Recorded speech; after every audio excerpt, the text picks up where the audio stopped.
I never imagined my own parents would calculate me out of their lives with a spreadsheet. Yet there I stood in our living room, watching my stepfather's finger tap against the printed columns of numbers. Mom hovered beside him, her eyes fixed on the cream-colored carpet, shoulders curved inward like a question mark. "Sienna," Brian's voice cut through the silence. "Sit down." My stomach nodded as I lowered myself onto the edge of the sofa. The springs creaked beneath me, unnaturally loud in the quiet room. Through the window, I could see the neighbor's sprinklers spinning, water droplets catching the afternoon sun. "We need to discuss some financial realities." Brian shuffled the papers with his thick fingers, the wedding band gleaming under the ceiling light. "Your mother and I have done the math." Math, as if I were an equation that needed solving. Mom's hand trembled slightly as she tucked a strand of hair behind her ear. Still, she wouldn't look at me. "What's going on?" I asked, my voice smaller than I intended. Brian cleared his throat, eyes scanning the numbers as if searching for courage in the columns. "We just can't afford 3 kids. The twins need more." The words hung in the air, simple and devastating. "What?" The question slipped out barely above a whisper. "Private preschool for 2 children isn't cheap." Brian continued, his tone flat, like he was discussing a cable bill. "Then there's the swimming lessons, the developmental therapy for Caleb's speech delay." I looked to Mom, waiting for her to jump in, to say this was all some terrible misunderstanding. Instead, she nodded, a short, sharp movement. "It's for the best," she said, finally meeting my eyes. No tears, no hesitation, just practical acceptance. The blood drained from my face so quickly I felt lightheaded. "You're getting rid of me?" Brian's jaw tightened. "Don't be dramatic. We've arranged for you to stay with your grandparents." "Arranged?" The word tasted bitter. "For how long?" A look passed between them, quick but unmistakable. This wasn't temporary. "They have that apartment above their garage," Mom said, her voice oddly light. "You always liked it there." I stared at her, this woman who had held me through childhood fevers, who had braided my hair for elementary school pictures, who now sat discussing my removal from the family as if rearranging furniture. "When?" The question scraped my throat. "This weekend would be best," Brian answered, folding the papers with decisive creases. "We've already discussed it with Ray and Dorothy." My grandparents knew before I did. The humiliation burned hot against my skin. I stood up, legs unsteady beneath me. "And if I say no?" Mom's face hardened in a way I'd never seen before. "You're 17, Sienna. This isn't a negotiation." 17. Old enough to discard, too young to refuse. I walked to my room in a fog, passing the twins' bedroom where 4-year-old Caleb and Lena played with building blocks on their matching blue rugs. Lena looked up, her face so much like Mom's breaking into a smile. "Sienna, look, I made a castle." I forced my lips to curve upward. "That's beautiful." They didn't understand. How could they? They were just little kids who happened to cost more than I did. In my room, I pulled my duffel bags from under the bed and began filling them mechanically. Clothes, books, the photo album that ended when the twins were born. The calculus trophy no one had attended the ceremony to see me receive. Mom appeared in the doorway, arms crossed over her chest. "Don't forget your winter coat. It gets drafty in that apartment."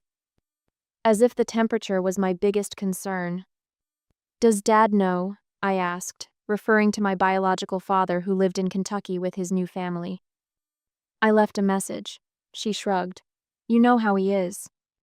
I did know. Unreliable, absent, but at least he'd never sat me down with a spreadsheet to explain why I wasn't worth keeping. The twins wandered in, eyes wide at the sight of my bags. "Are you going on a trip?" Caleb asked, his speech slightly slurred from the delay Brian had mentioned. "Something like that," I answered, unable to look at their innocent faces. Mom ushered them out. "Go play in your room. Sienna's busy." No explanation, no goodbye ritual, just busy. I zipped the duffels closed and slung them over my shoulders. The weight pulled against my muscles as I walked past my parents in the living room. No one offered to drive me. 2 miles wasn't far, Brian had mentioned earlier. Good exercise. At the door, I paused, waiting for something. Tears, regret, a change of heart. Your grandpa will be expecting you, Mom said simply. I stepped outside into the spring afternoon, the door clicking shut behind me. With each step down the driveway, the bags grew heavier, not from their contents, but from the knowledge they carried. I had been subtracted from the equation, calculated out of existence. And my own mother had checked the math. 3 days later, the school form fluttered from my backpack like a bird with broken wings, landing on Grandma Dorothy's polished hardwood floor. I stared at the yellow paper, my vision tunneling around the words, change of address, filled out in Mom's familiar handwriting. The date stamp in the corner read the 3rd of April RD 7 weeks before the living room spreadsheet ambush. What's that, honey? Grandma asked, setting down a mug of tea beside my textbooks. My fingers trembled as I lifted the form. My mother knew. She planned this. Grandma peered through her reading glasses, her lips thinning to a tight line. Oh, Sienna. Not pity in her voice, something harder.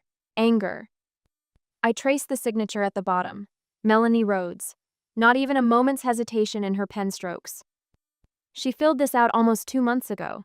My voice sounded strange, hollow, yet razor sharp. She knew they were getting rid of me while I was still washing the twins' dinner dishes. Grandma's knuckles whitened around her coffee mug. Let me see that.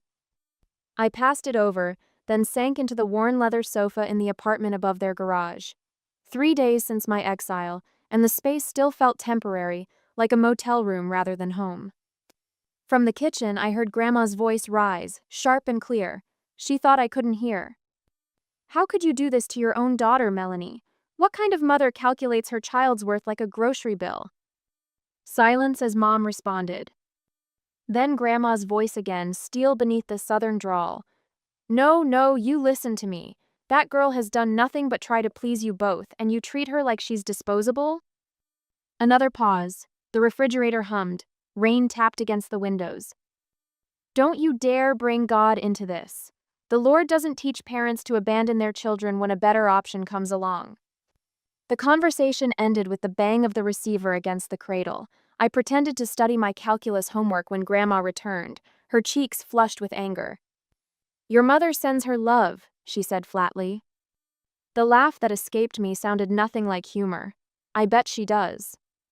The doorbell chimed downstairs. Minutes later, Aunt Danielle appeared at the top of the stairs, arms laden with grocery bags.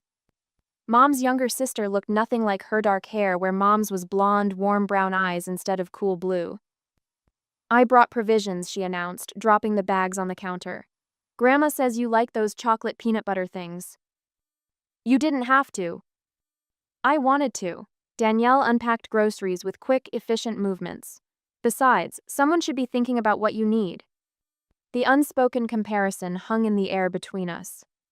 Have you talked to Mom? I asked, hating the hopeful note in my voice. Danielle's hands stilled on a carton of orange juice. Yes, it didn't go well. What did she say? She sighed, leaning against the counter. Nothing that makes any sense. Something about financial priorities and what's best for everyone. Best for everyone except me. That's exactly what I told her. Danielle's eyes flashed. I asked her what happens when the twins get expensive hobbies or need braces. Will they get spreadsheet meetings too? My phone buzzed. A text from Mom. My heart lurched traitorously until I read the words. We've decided it's best if you don't come back for a while. The twins are confused. No, I love you. No, I'm sorry. Just another clean excision. I need my chemistry textbook, I said, my voice tight. And my winter coat. It's still in my closet. Danielle nodded. I'll drive you over tomorrow after school. But tomorrow came with another text, this one from Brian. Melanie's not comfortable with you coming by. I'll put your remaining items in a box on the porch. Danielle read the message over my shoulder in the school parking lot, her face darkening. He can't be serious. It's fine, I said automatically, though nothing about this was fine. I need to stop at the Waffle House anyway. I have an interview. Her eyebrows shot up. An interview? Sienna, you don't need to. Yes, I do. The certainty in my voice surprised even me. I need my own money. The interview lasted 10 minutes the next day. The manager, a tired-looking woman named Vera with bottle-red hair, glanced at my straight-A transcript and perfect attendance record. When can you start? Tomorrow, after school. 5 to 11 shift, okay? I calculated quickly. Home by 11:30, homework until 2 a.m., up at 6:30 for school. Perfect. That night, I sat on my bed counting the money in my wallet. $27.14. Not enough for the used graphing calculator I needed for calculus. Not enough for next month's bus pass. Definitely not enough for the prom ticket Melissa kept mentioning. A knock at my door. Grandpa Ray entered, his tall frame stooped slightly at the shoulders. He held out an envelope. This was supposed to be for your graduation, but plans changed. Inside was $300 in crisp 20s. Grandpa, I can't. You can and you will. His voice brooked no argument. Your grandmother and I discussed it. We're not rich, but we're not letting you struggle alone. The kindness nearly broke me where cruelty had not. Later, alone in bed, my phone lit up with a college brochure email. Austin Peay State University, full of smiling students who probably had parents who wanted them. I typed a careful text to Mom. Need your help with student loan forms. College applications due soon. The phone remained silent for 6 hours. I kept it beside me through dinner, through homework, through my shower. At 11:23 p.m., it finally buzzed. Sorry, we're focused on the twins' future. The phone slipped from my fingers, clattering to the floor as I slid down the wall. For the first time since the spreadsheet meeting, hot tears spilled down my cheeks, silent at first, then building to ugly, ragged sobs that tore through my chest. I'd been replaced, erased, written out of the family ledger with the stroke of a pen, and now they wouldn't even help me build a future of my own. At that moment, curled on the floor of my grandparents' garage apartment, I made a promise to myself. I would never again depend on people who saw me as a line item that could be cut from their budget. I would become someone no one could afford to lose.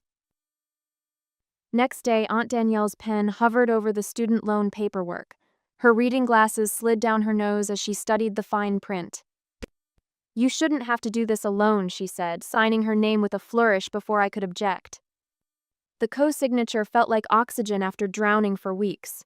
24 hours had passed between my text to Mom and her gut-punch reply, sorry, we're focused on the twins' future. I'd crumpled to the kitchen floor that night, finally allowing the tears I'd held back since walking out of my childhood home with duffel bags over my shoulders. Now, 4 months later, I stood in the smallest dorm room at Austin Peay State University, hanging up my 3 work uniforms. Campus job from 8 to noon, medical office cleaning from 5 to 9. Weekend DoorDash deliveries squeezed between study sessions. The military-style schedule left exactly 4 hours for sleep. You're gonna wear yourself into nothing, my roommate Sarah commented, watching me organize my desk with textbooks borrowed from the library. Better than owing something to people who threw me away. My alarm blared at 5 a.m. By 5:15, I trudged across campus with yesterday's coffee reheated in a thermos. The supply chain management professor, Dr. Torres, noticed me the first week. Miss Rhodes, you look exhausted. He leaned against his desk after class. You understand the material better than students who sleep 8 hours. Sleep's a luxury, Professor. So is talent. He slid a paper across his desk. Internship opportunity. Normally for seniors, but I'm recommending you. The paper trembled in my hands. Why me? Because anyone who works 3 jobs while maintaining a 3.9 GPA understands what management actually means. A week later, I got the internship. Beat out students whose parents paid their rent, bought their textbooks, called professors to complain about grades. Students who'd never learned the brutal mathematics of survival. That's how 2 years passed. One Tuesday morning during my second year, I walked into Kroger for ramen and peanut butter, the cheapest calories per dollar. I rounded the cereal aisle and stopped cold. Mom stood there, arranging boxes on the shelf in her blue employee vest. The twins fidgeted beside her. Neither recognized me. My heart hammered against my ribs. 2 years of distance shrank to nothing in an instant. She looked up, her face frozen in shock. Sienna. The twins glanced between us, confused. Caleb had grown tall, his speech impediment apparently corrected. Lena's hair hung in the same style Mom had always done mine. "Who's that?" Lena asked, tugging at Mom's sleeve. Mom's fingers tightened around a box of Cheerios. "This is someone I used to know." The dismissal burned like acid. 2 years of working until my hands bled, of falling asleep over textbooks, of stretching $20 across a week of meals, reduced to someone I used to know. A calm settled over me, surprising in its clarity. "No," I said, my voice steady. "I'm your daughter, the one you decided wasn't worth keeping." Other customers turned. A woman with a shopping cart paused, eyebrows raised. Mom's face flushed crimson. "Sienna, please," she whispered. "Not here." "Where then?" "My dorm room where I sleep 4 hours a night, the medical office I clean toilets in, the restaurant where I bus tables until midnight." The twins stared, wide-eyed. Recognition dawned on Caleb's face. Stories they must have heard, lies they'd been told. "You left us," he said, uncertain. "Is that what they told you?" I looked directly at Mom. "Did you show them the spreadsheet where you calculated me out of the family budget?" Mom grabbed the twins' hands. "We need to go." I stepped aside, suddenly aware of the store manager approaching. "Don't worry, I'm leaving." That night I sat on my dorm bed, shaking. Not from sadness, but from a strange, electric power. I'd spoken the truth aloud for the first time, named the betrayal for what it was. At graduation 2 years later, Grandpa Ray and Aunt Danielle cheered so loudly when they called my name that I blushed walking across the stage. My supply chain management degree, earned with honors, felt heavier than its paperweight. Mom and Brian sent nothing, not a card, not a text. Their absence is now a familiar shape in my life. I attacked my career with the same methodical intensity I'd applied to my education. Each promotion a strategic step, each performance review a chance to secure my independence. By 31, the call came from headquarters. "Regional Operations Director," my boss announced. "Starting salary $122. More than Brian had ever made. That weekend at Grandpa Ray's barbecue, Aunt Danielle couldn't contain herself. "Sienna just got promoted again," she announced, passing potato salad to Cousin Jeff. "Regional Director now." A distant cousin raised her eyebrows. I didn't know Melanie's daughter was doing so well. 2 days later, my phone lit up with a text from a number I'd deleted but never forgotten. "It's been a long time. We should catch up." I stared at the message, my finger hovering over the screen. The calculation was simple. 14 years of silence, broken only when news of my success reached her ears. Some equations solved themselves. On Sunday, the doorbell chimed through my quiet afternoon like an unwelcome alarm. I set down my coffee mug and padded across the hardwood floors of my Brentwood apartment, expecting the neighbor's kids selling fundraiser cookies again.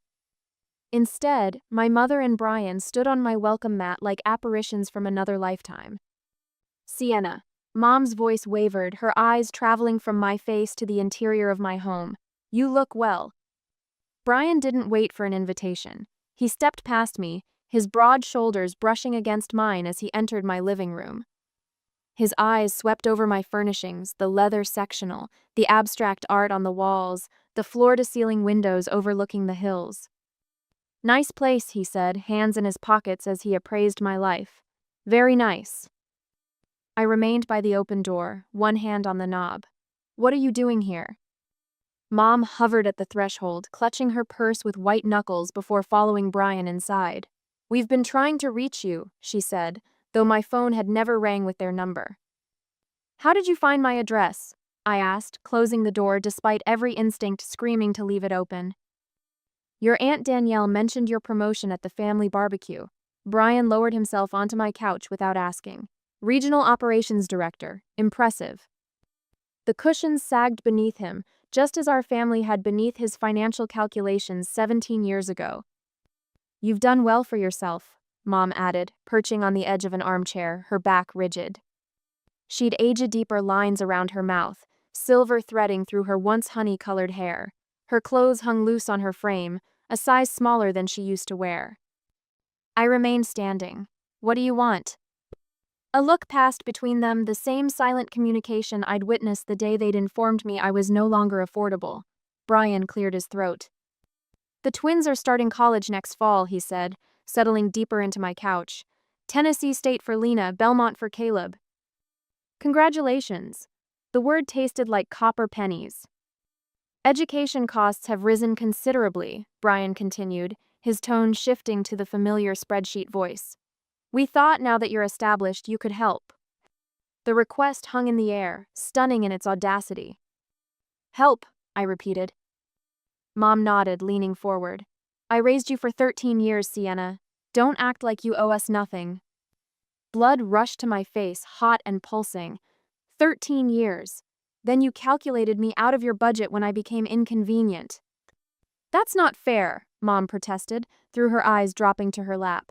We did what we had to do. For the twins, I finished for her. Yes, Brian said, unapologetic. And now they need your help. That's what family does. I almost laughed. Family doesn't discard people like trash, then show up when they smell money. Brian's face hardened. You're being dramatic. We provided for you. My grandparents provided for me. Aunt Danielle provided for me. My voice remained steady even as my hands trembled. I provided for myself, working triple shifts to put myself through college while you were taking the twins to Disney World. Mom's eyes widened. How did you... Facebook exists, Mom. So do cousins who talk. Brian stood, his height meant to intimidate. Listen, we're not asking for charity. This is about family obligations, Christian duty. Christian duty, I echoed, moving toward the door. I believe I've fulfilled mine by not having you arrested for child abandonment. I'm asking you to leave. Brian's face flushed crimson. We have a right to be heard. No, you don't. I pulled my phone from my pocket. Not in my home. What are you doing? Mom asked, suddenly alert. Calling the police. I pressed the numbers deliberately, watching their faces. You wouldn't, Brian challenged. I held his gaze as the dispatcher answered. This is Sienna Rhodes at 842 Crestview Lane. I have 2 unwelcome visitors refusing to leave my property. Brian lunged for the phone. I stepped back, continuing my conversation with the dispatcher. Mom began to cry those familiar tears that had never fallen when she'd sent me away with duffel bags and no goodbye. Officers are on their way, I said after ending the call. You have about 4 minutes to leave voluntarily. You'd call the police on your own mother? Mom's voice broke. I looked at her, the woman who had braided my hair and bandaged my knees, who had also packed away my childhood photos to make room for the twins' larger frames. My mother left me when I was 17, I said quietly. You're just someone who shares my DNA. Blue lights flashed through my windows 6 minutes later as the officers escorted Brian and Melanie from my property. Brian argued jurisdiction and property rights while Mom wept into her hands. The female officer took my statement with professional efficiency, her eyes occasionally flicking to the family photos on my mantel, none of which included Brian or Melanie. As the patrol car pulled away, I closed my door and engaged the deadbolt. Tomorrow I would visit the Williamson County Court to file for a restraining order, to make official what I had known for 17 years. These people were not my family. Family doesn't calculate your worth on a spreadsheet. A week later, the phone vibrated against the glass coffee table. Unknown number. Sienna almost declined it, another sales pitch about extended warranties or timeshares. Her thumb hovered over the red button when curiosity nudged her. She answered without speaking. Hello? Is this Sienna Rhodes? A young man's voice. Unfamiliar, yet something in the timbre struck a forgotten chord. Who's asking? Her words came out clipped, professional. This is Caleb. The name hung in the silence. Caleb Andrews, your half-brother. Sienna's hand tightened around the phone. The living room suddenly felt airless. If this is some kind of setup from Melanie? It's not, I swear. His voice cracked slightly. She doesn't know I'm calling. Neither does Brian.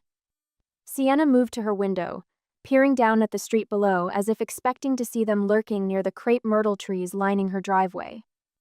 How did you get my number? Aunt Danielle. She didn't want to give it to me at first. A nervous laugh. I had to convince her I wasn't a spy. Sienna closed her eyes. She could picture Danielle's skeptical expression, arms crossed, questioning this young man she barely remembered as a toddler. "Prove you're Caleb," Sienna demanded. "What?" "Tell me something only my half-brother would know." The pause stretched long enough that Sienna nearly hung up. "You used to read to us," he finally said. "When I was 4, right before you left. You did different voices for the characters in that book about the purple crayon. And you let me hold a flashlight under the blanket when Mom and Brian thought we were asleep." The memory hit like a physical blow. Harold and the purple crayon. The twins snuggled on either side of her, small and warm, unaware of the adult calculations happening in the other room.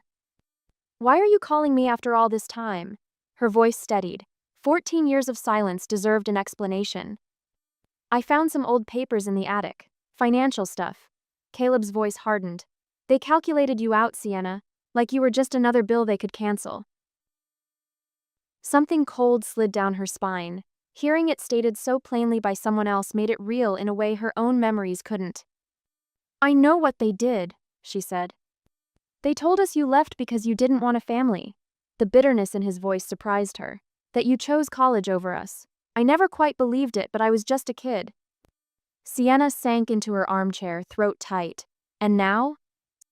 "Now I'm 18 and furious." A drawer slammed in the background. "They've been lying to us our whole lives." Sienna stared at the framed photo on her bookshelf, Grandpa Ray and Aunt Danielle at her college graduation, beaming with pride. "Did you tell Lena?" she asked. "Yeah, she was angry at first. Not at you them, then curious. We've been looking you up online. Your LinkedIn profile. That article when you became Regional Operations Director." Her professional mask, curated and perfect. Nothing there revealed the girl who walked 2 miles with duffel bags, who slept 4 hours a night between jobs and classes. "I'd like to meet you," Caleb said into her silence. "If you want. I understand if you don't." Sienna's knuckles whitened around the phone. The careful barriers she'd built, the safe distance from anything connected to Melanie and Brian meeting Caleb, would pierce them all. "When?" The word escaped before she could reconsider. "Anytime. I have a car now, I can come to you." They arranged to meet at a coffee shop halfway between their homes. Neutral territory. 3 days later, Sienna arrived 20 minutes early, claiming a corner table with her back to the wall, an escape route mapped. The bell above the door jingled, and she knew immediately. The same cowlick at the crown that she shared with her biological father. Eyes more green than her hazel, but with identical flecks of gold. He scanned the room, spotted her, and froze. For one breath, Sienna saw herself at 17 alone, discarded, terrified of what came next. Then Caleb smiled, bright and genuine, and walked toward her table with his hands shoved in his pockets. "Hi," he said, pulling out the chair opposite her. "I've been waiting 14 years to know my sister." A month later, the aroma of rosemary chicken filled Sienna's apartment as she arranged the centerpiece of fresh wildflowers on her oak dining table. Through the kitchen window, Nashville's evening skyline sparkled against the darkening sky. She checked her watch 10 minutes until everyone arrived. Sienna smoothed the linen tablecloth, fingers lingering on the hand-stitched border her grandmother had taught her to make during those first lonely months after her parents had calculated her out of their lives. The memory no longer cut as deeply as it once had. The doorbell chimed and Sienna straightened, tucking a strand of blonde hair behind her ear. Grandpa Ray stood in the hallway, leaning on a polished maple cane, his weathered face crinkling into a smile that reached all the way to his eyes. "There she is," he said, voice rough with age but warm with pride. "The smartest Rhodes who ever lived." Sienna wrapped her arms around him, breathing in the familiar scent of Old Spice and mint gum. "Flattery will get you extra dessert, old man." "Then I'll keep it coming," he chuckled, stepping inside with careful movements. Her grandmother followed, carrying a ceramic dish covered with aluminum foil. "Sweet potato casserole," she announced. "The kind with the pecans you used to pick straight off the plate when you thought I wasn't looking." "I never fooled you for a second, did I?" Sienna took the dish, warmth spreading through her chest. "Not once." Her grandmother patted her cheek. "You were always terrible at being sneaky." Aunt Danielle arrived next, her silver-streaked hair twisted into an elegant knot. She handed Sienna a bottle of wine and squeezed her hand. The apartment looks beautiful. Who knew the regional operations director had such a flair for interior design? I had a good teacher, Sienna replied, nodding toward her grandmother.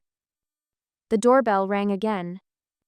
Sienna's heart quickened as she opened the door to find Caleb standing there, hands in his pockets, looking so much like their mother that for a split second, time seemed to fold back on itself.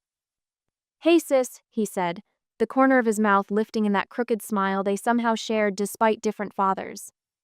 Behind him stood Lena, clutching a small gift bag, her eyes darting nervously around the apartment. "I brought something," she said, thrusting the bag forward. "It's nothing fancy." Sienna accepted it with both hands. "Thank you for coming." The twins stepped inside, and Sienna closed the door on the world that had once pushed her out. Dinner unfolded in waves of conversation and laughter. Sienna watched Caleb describe his engineering classes with animated hands while Grandpa Ray nodded approvingly. Lena, initially quiet, gradually joined in, her shoulders relaxing as the evening progressed. "Remember when Sienna built that tree fort?" Grandpa Ray asked, pointing his fork toward Danielle. "Used my power tools without permission." "It stood for 3 summers," Sienna protested. "Until that thunderstorm knocked half the tree down," her grandmother added. "You cried for days."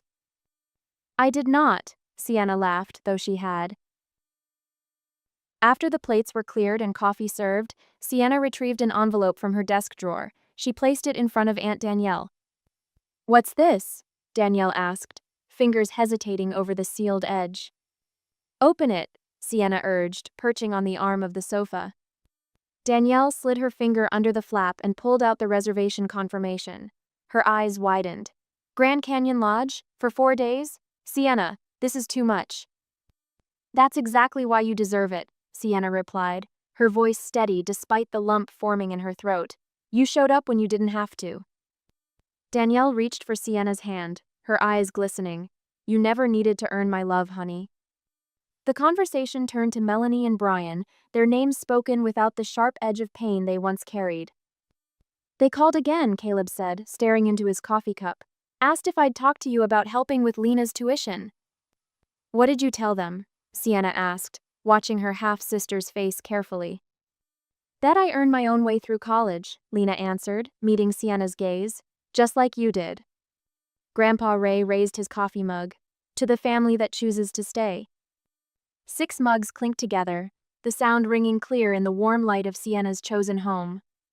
Later, standing on her balcony, Sienna felt Danielle join her, their shoulders touching lightly as they looked over the city. "You did good, kid," Danielle said softly. "Built something beautiful from broken pieces." Sienna's phone buzzed with a text from Caleb. "Thanks for letting us be part of your life." She smiled, typing back. "Family isn't about obligation, it's about choice."